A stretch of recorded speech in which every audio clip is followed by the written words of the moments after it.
Bonjour, ici Denis Charland, enseignant en technique d'usinage. On va continuer notre exemple M. Maintenant, on est rendu à faire le calcul pour la valeur compensée des coordonnées du point B. Donc, dans la vidéo précédente, on a fait le point A. Donc là, on est rendu au point B. Comme j'ai fait dans la vidéo précédente, j'aime reproduire, si vous voulez, le point, la zone du point B. Donc, je vais faire la ligne qui est ici, qui représente le diamètre 2 pouces 175 et 4/10, puis avec un petit bout de la ligne qui est à 28 degrés.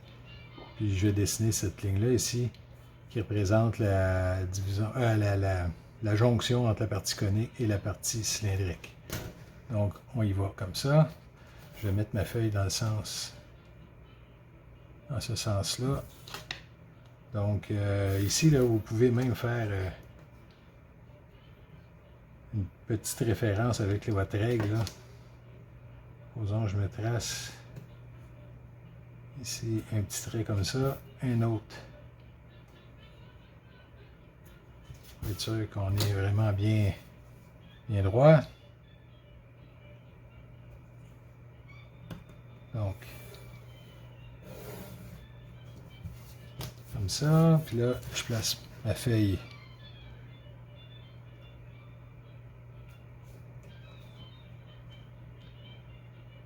OK. Je m'en viens comme ça, avec ma règle, je prends l'angle avec ma règle, je déplace ma règle sur ma feuille de papier. OK, c'est juste approximatif.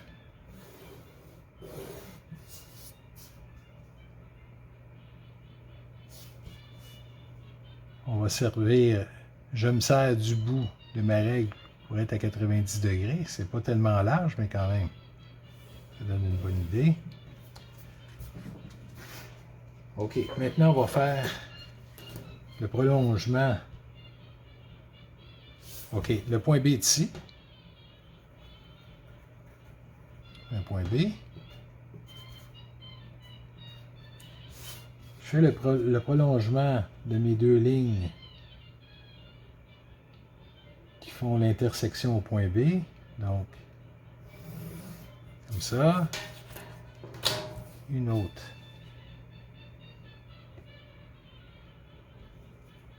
Une ligne horizontale.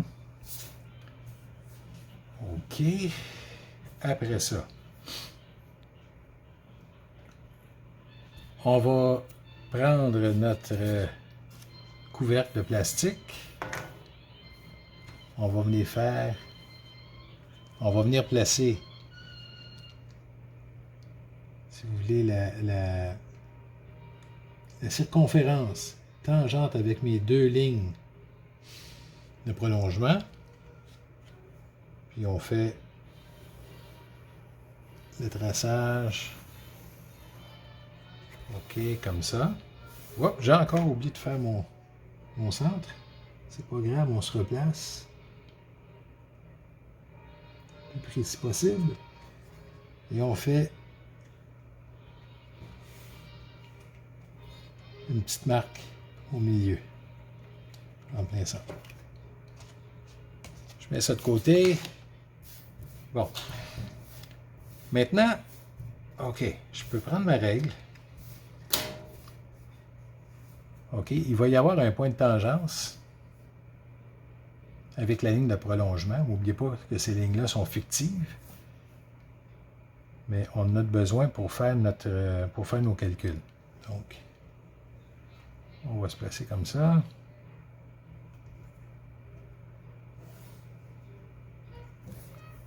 On fait la même chose avec l'autre tangentement, l'autre point tangent qui est à peu près là.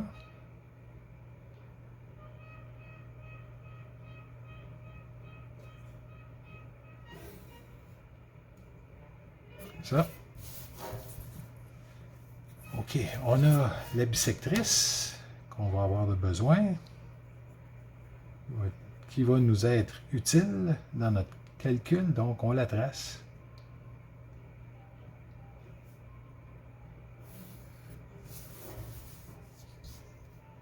OK. Il y a une autre ligne qu'on va tracer. OK, n'oubliez pas. OK, ici, je me suis refait un petit carton là, pour représenter le rayon de ma plaquette. OK? Donc, n'oubliez pas que quand on se tangente, OK, au début, quand on fait le décalage de nos outils, l'outil 1, l'outil 3, vous allez voir ça quand vous allez faire la programmation, on vient se tangenter sur la face de la pièce, OK, avec l'axe Z. Mais quand on se tangente, OK, notre système d'axe, là, le X avec le Z, c'est vraiment 90 degrés. Donc, on se tangente sur le devant de la pièce et puis sur le diamètre. OK, donc, tous les points, finalement, sont donnés toujours dans le même système d'axe. Ça veut dire que quand je me déplace avec mon outil, OK, mon système d'axe, il ne bouge pas, lui.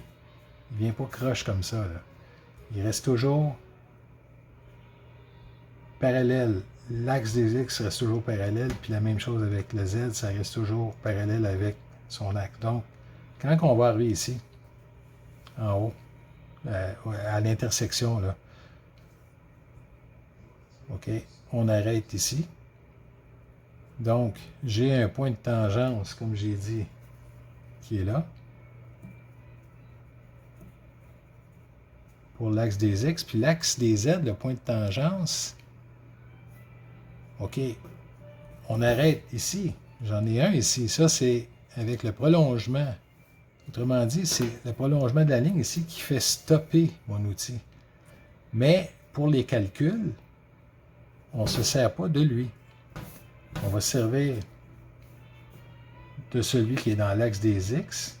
On va se servir du point de tangence qui est dans l'axe des Z.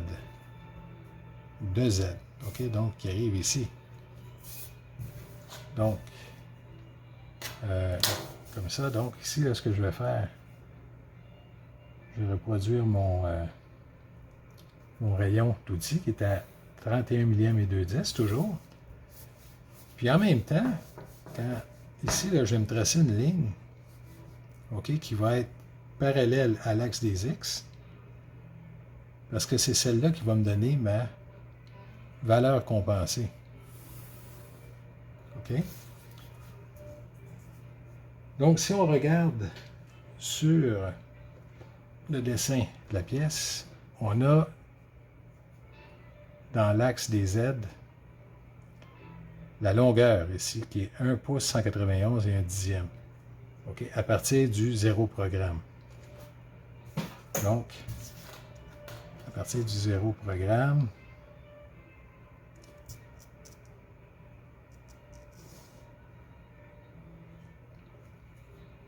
comme ça, je vais mettre mon symbole de 0 programme ici, là. Mais en réalité, il est beaucoup plus loin. C'est juste pour ne pas le voir finalement. Donc ça, c'est mon X0, Y0. C'est la même chose en X, là, on est beaucoup plus bas. OK? Parce que ma feuille, ça me prendrait une feuille extra grande là, pour vous le montrer. Donc la distance, OK, du début de la partie cylindrique, elle est au 0 programme. C'est 1 pouce 191 et 1,10. Aussi, on connaît le diamètre de la partie cylindrique qui est là, de notre pièce. Donc, le diamètre, c'est 2 pouces 175 et 4. Donc, le diamètre, je vais le mettre ici.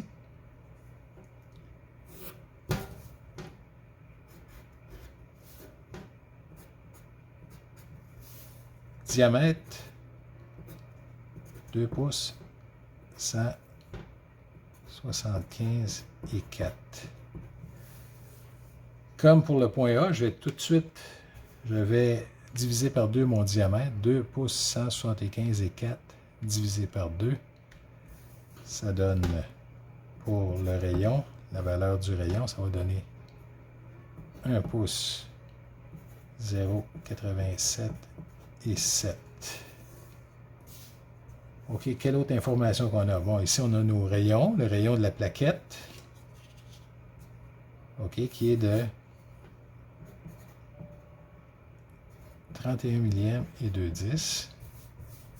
On a la même chose ici, de là à là, rayon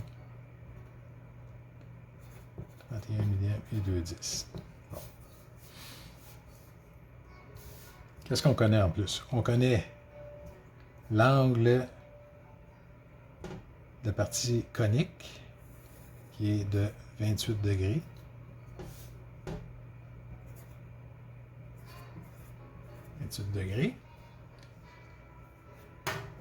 OK, maintenant, je vais travailler ici avec mes deux rayons tangents avec les lignes de prolongement qui fait arrêter. C'est-à-dire c'est ça qui positionne mon outil à cet endroit-là. Parce que le bout de mon outil, l'outil va arrêter là, puis après ça, il va continuer comme ça, puis il va se rendre jusqu'au point C. OK, c'est une coordonnée. C'est-à-dire, ce sont les coordonnées du point B en valeur compensée. Alors, ici, j'ai un angle de 180 degrés, un angle plat. Je vais faire 180 degrés moins 28.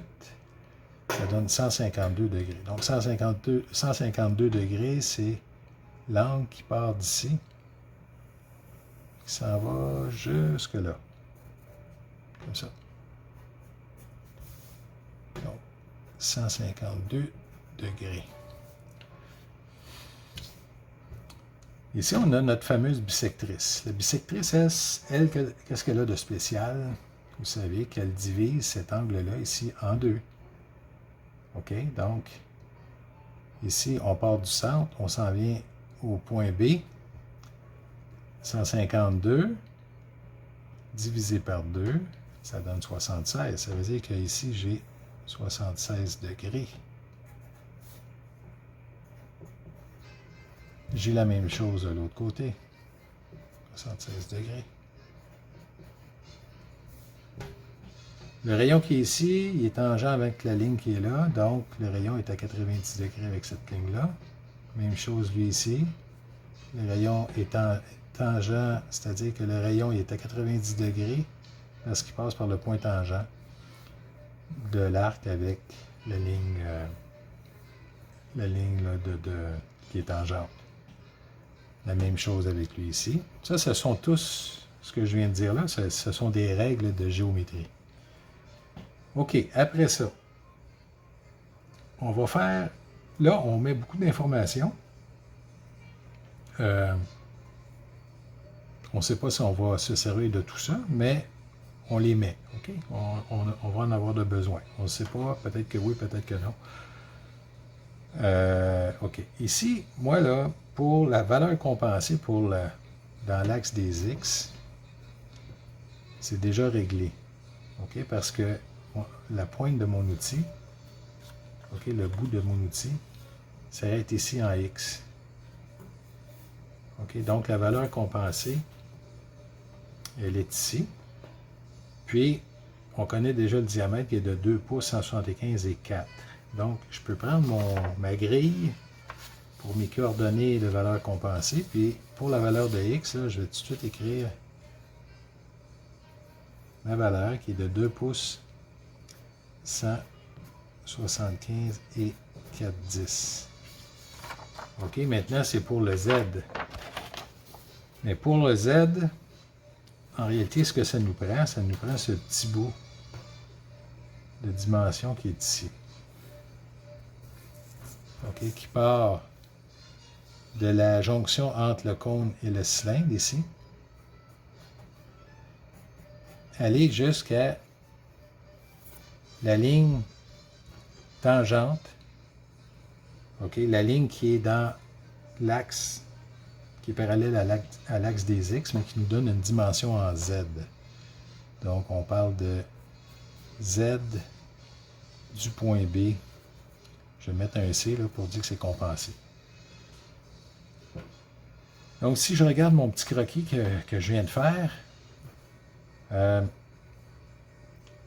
ici, à partir de là jusqu'à ici, j'ai déjà 31 millième et 2/10. Par contre, ici, j'ai un beau triangle, OK, que je vais colorer.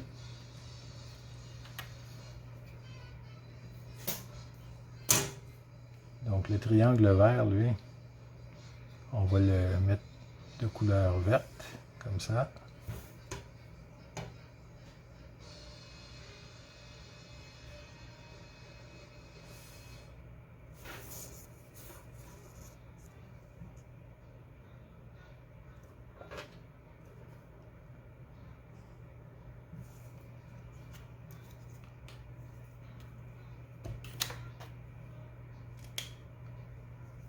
OK.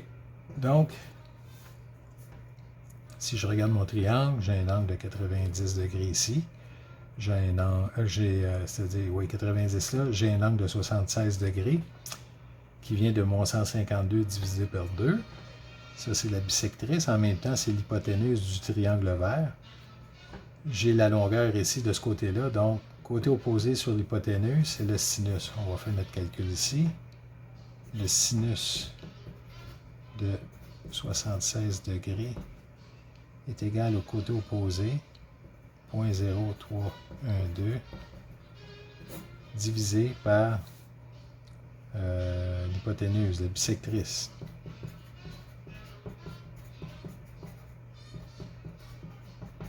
OK, donc divisé par la bissectrice.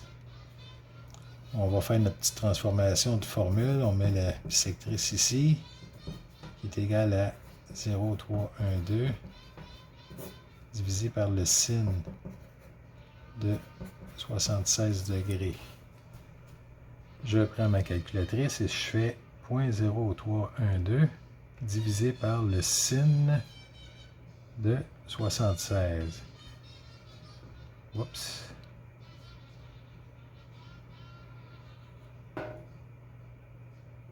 Côté opposé sur l'hypoténuse. C'est bien ça. Donc, 32 millièmes. La bissectrice. OK, ça fait du sens. Là, je pensais que je n'étais pas OK, mais ça fait du sens parce que mon côté ici est à 31 millièmes. Et puis l'hypoténuse est plus grande. Donc,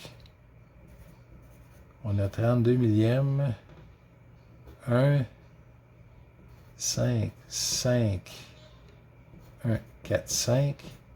Je regarde toutes mes décimales pour avoir une bonne précision. 0,32, 1,55, 1,45. Je fais Storage Memory. OK. Voilà. Maintenant, ce que je vais faire, OK, en réalité, ce que j'aurais dû faire, là, j'ai travaillé un petit peu pour rien. J'avais juste à prendre, là, j'ai calculé la bissectrice, mais j'en ai pas de besoin.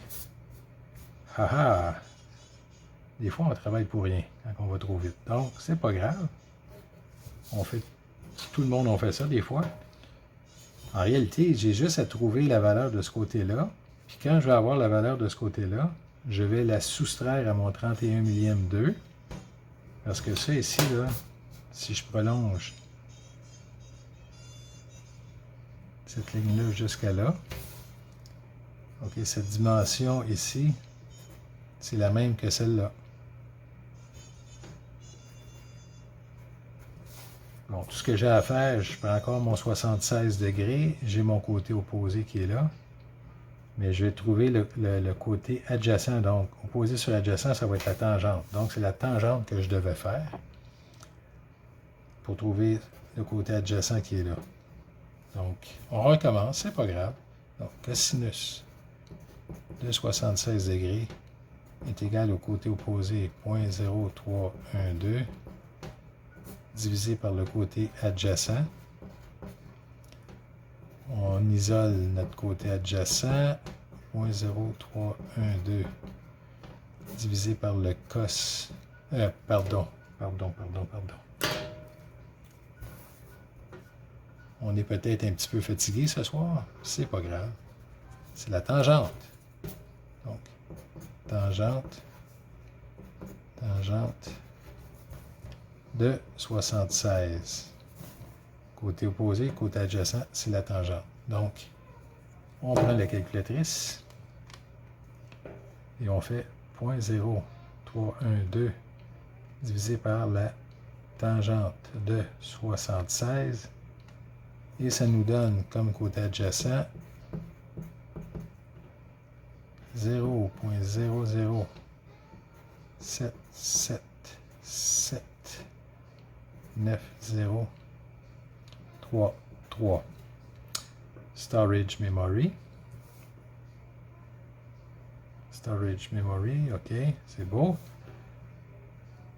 OK, maintenant, pour trouver ma valeur de ZBC, je vais faire tout simplement 0.0312 moins recall memory, ce qui me donne une mesure ici de 0.0234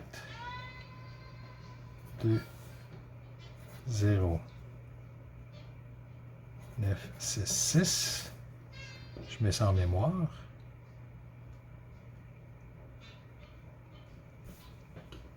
Maintenant, pour compléter ma grille, je suis quasiment rendu à cette étape. Tout ce qu'on a à faire, c'est d'additionner 1 pouce 191 et 1 dixième, plus le 23 millième et 4/10 ici, donc 1.191 et 1 dixième plus recall memory. Ça me donne une mesure